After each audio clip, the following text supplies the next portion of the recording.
ইসরায়েলের রামুন বিমানবন্দর ও সামরিক স্থাপনায় হামলা। রাতের আকাশে হঠাৎ আলো ছুটে গেল, তারপর বিস্ফোরণের শব্দে কেঁপে উঠল মরুভূমির নীরবতা।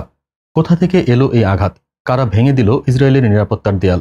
একটির পর একটি ড্রোন নির্দিষ্ট লক্ষ্যবস্তুতে আঘাত হানে। প্রথম তিনটি সোজা গিয়ে বিঁধল রামুন বিমানবন্দরে, আর চতুর্থটি আঘাত করল নেগেভের সামরিক স্থাপনায়। হামলার দায় স্বীকার করেছে ইয়েমেনের হুথি যোদ্ধারা।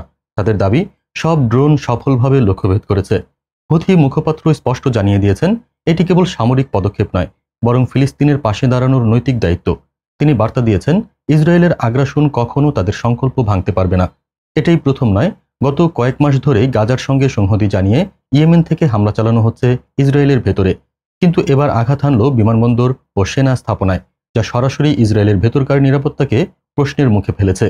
প্রশ্ন হচ্ছে, এই ধারাবাহিক আক্রমণ কি ইসরায়েলকে নতুন এক যুদ্ধে টেনে নেবে, নাকি মধ্যপ্রাচ্যের শক্তির ভারসাম্য বদলে দেবে ইয়েমেনের এই সাহসী পদক্ষেপ?